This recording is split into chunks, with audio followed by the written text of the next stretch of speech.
I thought it was kind of funny when I was going through my comic book shelf that people were talking about the fact that I kind of glossed over really quickly the Buffy the Vampire Slayer board game. And they said, "Don't you hate Buffy?" Yes, I do. I hate Buffy a lot. I hate Angel. I hate almost everything Joss Whedon's ever done except for Firefly, which I liked a lot. But yeah, Buffy, not a fan. Not at all. No, I'm not going to go into more than that. But, believe it or not, the Buffy the Vampire Slayer game is pretty good. I've only played it one time, but my brother's played it a few more times than I have. But it's not bad. It's what you think it would be. It's like a cooperative game where I think you have like 3 or 4 different characters taking on the various characters like Oz and Xander and of course Buffy. And at the beginning of the game, one of the players is the villain, and one of the player will choose a role like I forget, like the master vampire, the demon mare, things like that. And so the villain has certain victory conditions, which is usually like kill everybody or just kill Buffy. And so everyone takes turns. Everyone else is basically rallied against the villain character, and they win if the villain character dies. Like I said, it's not bad. And the various characters have powers, and you get to run around the city and play. It's pretty basic, but it's fun. My main complaint against this game is that it's too easy. Most of the time, this game is heavily stacked against the villain character, so most of the time, almost every time, in fact, the good guys win. I've seen this game played a few times, and the villain has never won. I think if I were going to house rule this, I would house rule it to where it's a lot more balanced. There's another game like that which you didn't see. Another one of those board games where I absolutely hate the show, but the board game is really good. And that game is Battlestar Galactica, the board game, which is one of the best games of the year. Certainly one of the best cooperative games ever made. Which, hey, I'm as surprised as you are. This game is really, really good. I know I'm looking off camera a little bit. That's because I'm looking at myself in the monitor. I'm meant to be looking in the lens, so I'm sorry. If it seems like I'm looking away, I'm looking at you. But Battlestar Galactica is a cooperative game where, of course, you play various characters on the Galactica, and your objective is to reach Kobol. And so what happens is everyone is playing a good guy, and everyone gets a loyalty card at the beginning of the game. Most of these loyalty cards say you are not a Cylon. But depending on the number of players and depending on what characters are chosen, there will be at least one. There will be, by the end of the game, probably 2 Cylons, I think. Like I said, it depends on like house rules and the general loadout of players. But there will be people who are secretly Cylons. And those characters will win if the Galactica is destroyed or they run out of one type of resource, like morale, population, fuel, or food. So, over the course of the game, like after everyone's turn, there will be a crisis card that comes up, and everyone will secretly play cards that will either help or hinder the effort to beat that crisis. And so, of course, the Cylons will typically play cards that will hurt them. And so, it's kind of a trust game, where the good guys will be trying to figure out who is the Cylon, and when they find him, they'll throw him in the brig. And, of course, the Cylon character is trying to seem just helpful enough and waiting for his moment to where he can really sabotage the Galactica. It's really ingeniously done. And when you've got people who play really good Cylons, the game is rather fascinating because everyone's accusing everyone else of being a Cylon. Nobody trusts anybody. It's awesome. It's not so good when somebody is not a good Cylon. Like if somebody doesn't have a very good poker face. Like for instance, I don't. Like I don't think I'm a very good Cylon. Although every time I've played a Cylon, I've won. But people have figured me out pretty fast, I think. I don't know why.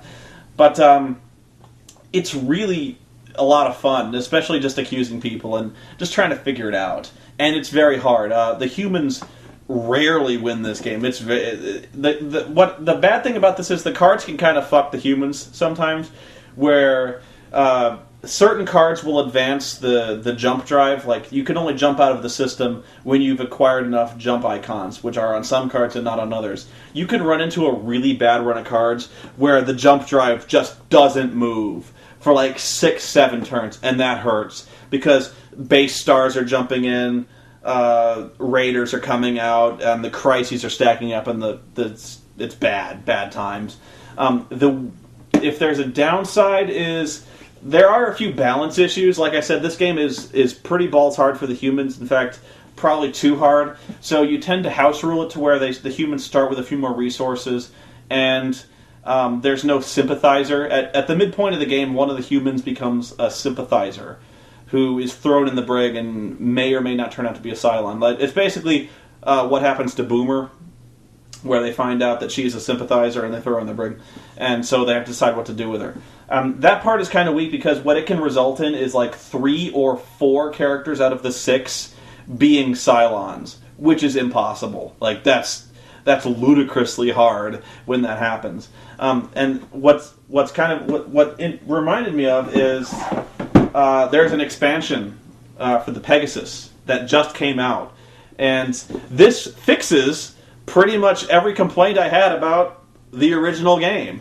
It does tack on about an hour of gameplay because there's, instead of Kobold, you reach New Caprica, and you have to fight off the Cylons when they attack New Caprica and then evacuate it, which adds a new phase to the game. And I'm not sure how balanced that is, especially because it was hard enough reaching New Caprica in the first place in the original game. Then you have to fight through an entire new set of encounters. That sounds really hard to me, but it's probably okay.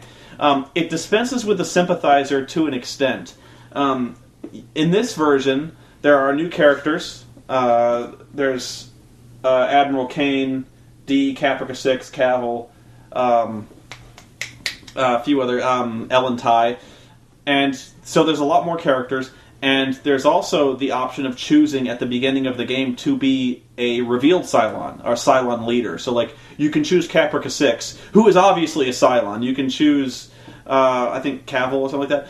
And you'll start the game as a revealed Cylon, but what's funny is the Cylon gets an agenda card. And that agenda might be that you're sympathetic to the humans and you want the humans to win. So you're a double agent for the Cylons, trying to convince the other Cylons that you're on their side, and you're trying to convince the humans, maybe, that you're on theirs. It's really kind of clever that way. I love that. But it eliminates the hidden Cylon factor. There will still be hidden Cylons, but the fact that the one of the enemies is immediately obvious, and that Cylon can infiltrate the human fleet and act like a human, and the other characters can either mess with that person or not. Like, if you know the Cylon is within the fleet, you can throw them out the airlock, and that's what the Pegasus adds. Is on the original Galactica, you couldn't execute anybody. You could throw them in the brig, and basically the Cylon, if you caught a Cylon, that Cylon would then commit suicide, essentially, in the brig, and then reappear on the resurrection ship. Which was basically the way it always went. But in this version, Admiral Kane can throw people out the airlock. And Cylon or not, typically you'll only do that if you suspect someone is a Cylon, but if Admiral Kane is a Cylon, then Kane will be throwing bitches out the airlock all the time, you know? So the reason they added that is for the overt Cylon. If you know the Cylon is there, so like if Caprica 6 is running around the human fleet, you can space the bitch. No problem. And she'll just reappear on the resurrection ship. But, you know, it's fun that way. But yeah, if this game requires, I would say, 4 to... This plays 7, but 4 to 6 is the preferred loadout for this game. And if you've got people who like Galactica, this is a really, really fun game, especially if you're fans.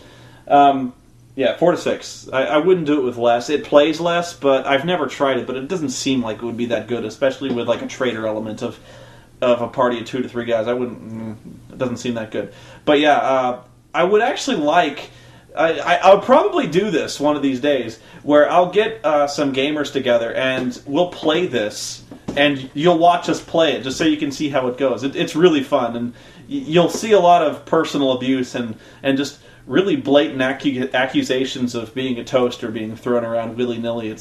But that's part of the fun of the game, where you're just like, fuck you, toaster, and just, yeah.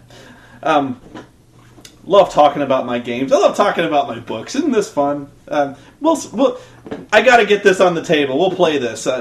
Sooner or later, we'll play this, okay? Mark my words, we'll do this. Okay. Till next time, bye.